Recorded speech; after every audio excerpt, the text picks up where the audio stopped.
नमस्कार, आप सभी। मेरा नाम है अशोक यादव एडवोकेट और मैं आप सभी के लिए लीगल एडवाइस वीडियोस अपलोड करता हूं, जो कि आप सब लोग लाइक करते हैं, पसंद करते हैं, शेयर करते हैं और सब्सक्राइब भी करते हैं। अब तक नहीं किया तुरंत करिएगा और दूसरे लोगों तक भी जानकारी को जरूर शेयर करिएगा। आज मैं आपको वो सॉल्यूशन देने वाला हूं, जैसे कि आपने थंबनेल में देख लिया होगा कि कहीं ना कहीं जब पति पत्नी का विवाद बिगड़ जाता है तो पति हो या पत्नी हो, दोनों में से कोई एक व्यक्ति ये सोचता है कि अब मुझे इस शादी से बाहर निकलकर शादी करनी चाहिए। शादी करने का जब निर्णय लेता है इंसान, तो फिर उसके दिमाग में ये भी आता है कि अगर मैं शादी करता हूं तो मेरे ऊपर कौन कौन से कानूनी केस लग सकते हैं, कौन से कानूनी दांवपेच दूसरा इंसान मेरे खिलाफ लड़ कर सकता है। तो वही मैं आपको बताऊंगा कि क्या अगर आप शादी करते हैं तो आपके ऊपर कौन कौन से केसेस लग सकते हैं, पत्नी या पति के द्वारा आपके ऊपर लगाए जा सकते हैं। तो जिस समय आप निर्णय लें शादी करने का, तो थोड़ा सोच समझ कर लीजिएगा, क्योंकि आज का वीडियो आप सभी लोगों के लिए हैं जो इस वीडियो को देख रहे हैं। वो वीडियो देखने के बाद समझ जाएंगे कि वाकई हमें दूसरी शादी करनी चाहिए या फिर नहीं करनी चाहिए। बहरहाल बात करते हैं कि अगर आप पहले से शादीशुदा हैं, दोनों की बात कर रहा हूं मैं, पति पत्नी की बार बार नहीं कहूंगा इस वीडियो में, लेकिन हाँ ये बताना चाह रहा हूं कि मैं दोनों की जो बात बोल रहा हूं दोनों के लिए स्पेसिफिक, दोनों के ऊपर अप्लाई होती है।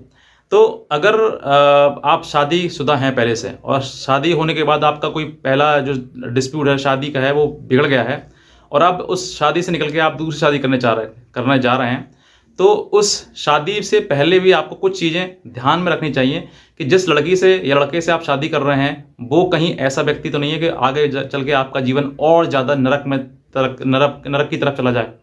क्योंकि अब तक जो दिक्कतें हुई आपने झेल ली, लेकिन अब सेकंड मैरिज आप करोगे उसके बाद जो दिक्कत आएंगी उनको आप नहीं झेल पाओगे। तो बेहतर है कि आप दूसरे पक्ष को अच्छे से जान लें, अच्छे से समझ लें कि ये लड़की या लड़का मेरे साथ में रह सकता है तो अच्छे से रह सकता है, मैं अपना जीवन इसके साथ में व्यतीत कर सकता हूँ। और अगर दूसरे ने आपको दिक्कत कर दी तो आपके जीवन तो समझ लीजिए बहुत ही ज़्यादा दिक्कत आ जाएगी। आप खुद नहीं समझ पाएंगे कि मेरे ऊपर कितने केसेस कहाँ से हो रहे हैं, मैं क्या करूँ। बहरहाल अगर आप सेकंड मैरिज करते हैं तो आपके ऊपर ऑफेंस जो बनता है according to the law, bigamy. एक शादी के होते हुए आप सेकंड मैरिज कर रहे हैं, दूसरी शादी कर रहे हैं, दैट इज ऑफेंस। और ये ऑफेंस जो है वो सेक्शन 494 आईपीसी के तहत आता है और इसमें 7 ईयर्स का पनिशमेंट है। बहरहाल 7 ईयर्स का पनिशमेंट ये आपने सुन लिया, आपको डर भी लगने लगा हो, समझ रहे होंगे कि आप कि सर पता नहीं कि हम अगर शादी करते हैं तो हो सकता है कि हमें जेल हो जाए या हमें किसी प्रकार से 7 ईयर्स का पनिशमेंट मिल जाए, सजा हो जाए। ऐसा बाद में बात करते हैं इस बारे में। सबसे पहले आपने समझ लिया कि सेक्शन 494 का इसमें ऑफेंस बनता है, 7 साल की सजा है, इसमें पनिशमेंट है। अब बात करते हैं कि शादी का जो सेक्शन 494 आपके ऊपर लगता है शादी दूसरी करने पर, वो किस तरीके से आपके ऊपर लगता है। सेक्शन 494 में मैक्सिमम केसेस जो हैं, मतलब कि ये समझ लीजिए कि ये कंप्लेंट केस ही दर्ज होता है वाइफ के द्वारा केस फाइल करती है कि भाई हमारे पति ने दूसरी शादी कर ली है, या फिर पति के द्वारा पत्नी पर होती है कि हमारे पत्नी ने दूसरी शादी कर ली। तो ये जो केस जो है, क्योंकि इसका कोई भी पति या पत्नी के पास में जो एविडेंस ज़्यादातर नहीं होता है, अगर किसी प्रकार से मिल भी जाता है तो वो सीधे कोर्ट में जाती है और कोर्ट में जाकर उसका केस करती है। तो ये जो कंप्लेंट केस है, मतलब इसका सेक्शन 494 का केस जो है वो कंप्लेंट केस बनेगा आपके खिलाफ।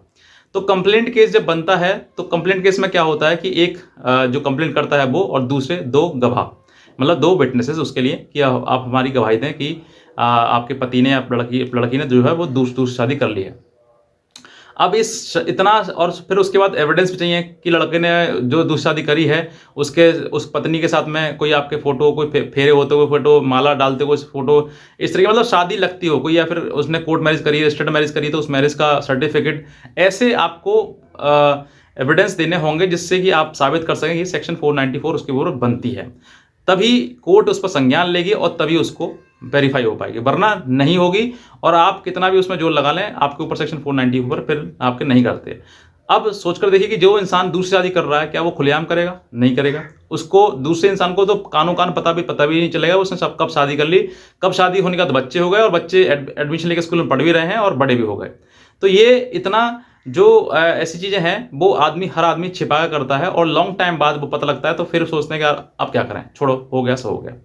बहरहाल सेक्शन 494 के अगर अब आपके ऊपर एफआईआर नहीं, कंप्लेंट दर्ज होती है, कंप्लेंट केस दर्ज होता है आपके ऊपर, तो आपको लड़की को साबित करना होता है सब कुछ इसमें, जो एलिगेशन लगा रहा है ऑफेंस के तहत कि आपके ऊपर सेक्शन 494 बनता है, तो आप जो कंप्लेंट है उसमें उसी को सब कुछ साबित करना होता है, उसी के ऊपर जाता है बर्डन ऑफ प्रूफ। अब अगर वो लड़की आपको प्रूफ कर पाएगी तो आपको सज़ा करवा देगी, और अगर नहीं कर पाएगी तो बिल्कुल भी सज़ा नहीं होगी। अब आप समझ लीजिए कि आपको कितना छुपा कर रखना है, कितना उजागर करना है उस चीज़ के लिए। अगर आप उजागर कर देते हैं तो आपको दिक्कत आ जाएगी, और आप छिपा कर रखेंगे तो आपको कोई दिक्कत कभी भी नहीं आएगी। बस इतना ही आपको समझना है इस चीज़ के लिए।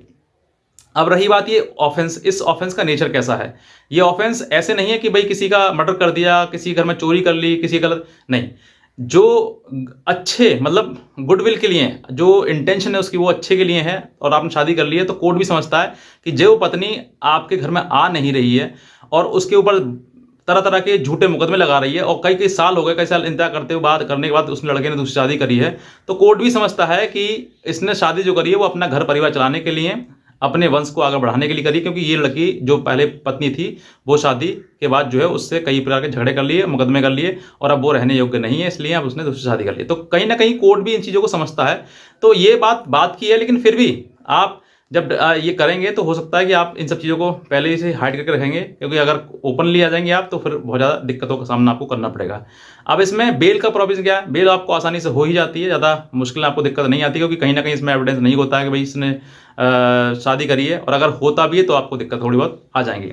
तो सबसे पहले अगर आपके ऊपर ये सब चीज़ें आप केस करते हैं, या फिर आपके ऊपर पत्नी केस करती है, तो आपको ये एविडेंस होने आपके पास ज़रूरी है, तभी आप केस कर पाएंगे, और उससे पहले आप केस नहीं कर पाएंगे। तो बहरहाल अब बात करते हैं इस कंक्लूजन में कि क्या है कि सेक्शन 494 का आपके ऊपर आईपीसी का आपके ऊपर केस रजिस्टर हो जाएगा, और फिर वो लड़ना पड़ेगा, और उसमें आपको जमानत वगैरह करानी पड़ेगी। बहरहाल अगर झूठा कर देते हैं तो आपको हाई कोर्ट भी है, आप वहाँ पर भी आप अप्रोच कर सकते हैं उसके लिए, ताकि क्वेश्चन हो जाए, वो खत्म हो जाए। वरना आपके ऊपर सेक्शन 494 का केस अगर वो करती है पत्नी तो हो जाएगा।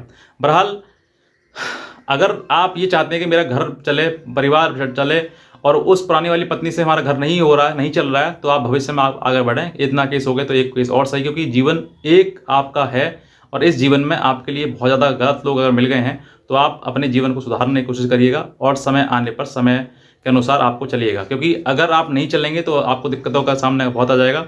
और दूसरी बात कि जिस पत्नी ने आपके ऊपर मुकदमे कर दिए हैं, तो फटाफट उससे डाइवोर्स लेने की कोशिश करिएगा, क्योंकि वो पत्नी अब तुम्हारे घर पर नहीं आ पाएगी। क्योंकि मेरा ये अनुभव है, एक्सपीरियंस है, कि जिससे एक बार झगड़ा हो गया और आपके केसेस स्टार्ट हो गए, तो बहुत रेयर चांसेस होते हैं कि आपका घर दोबारा उसी महिला से बस जाए।